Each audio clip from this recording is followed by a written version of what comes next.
So we're going to close it up today. We're going to come to the end of the story because we've been studying this for a long, long time now, several weeks. The story of Joseph, a young man who goes from a 17-year-old young man sold into slavery. Literally, we see the hand of God preparing him for such a time as it was that he would stand before Pharaoh and interpret that dream, and Pharaoh would say, well, I don't know of a wiser man than you. And he placed him in this position of responsibility to literally save lives, save humanity through this famine. But then, as it happened that the brothers had come, and then eventually he revealed himself to them. So it ended up with them going back and bringing Jacob and the whole family to Egypt. And there they dwelt. And then it came that time to where the news came to Joseph that your father is dying. So he sent for his father, and they brought him into the palace there where Joseph was. And there was that time when he wanted him to bless his two sons, Ephraim and Manasseh. And then Jacob died. And they were allowed to take his body back to Canaan and bury him. And then they came back. But when they came back, these brothers were very concerned because they thought that he's not going to take revenge on us as long as our father is alive. But now he's dead.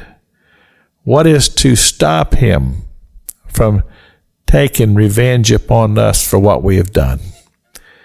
And so they came to him, and they presented this cause. And Joseph said to them, he says, I am in the place of God. That's what Joseph said to his brothers.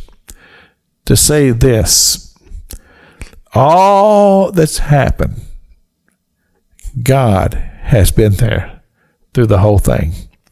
And God has led the way. It was God that chose the house of Potiphar with the lands and the dwellings and all the responsibility that Joseph had to learn in order to manage that household and then to manage a prison.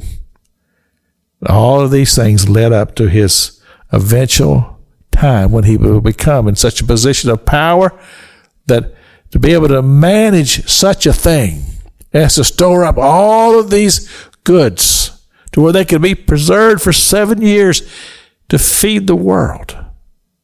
You see, God had brought him through this place to where he would be knowledgeable to do these things. You see the hand of God.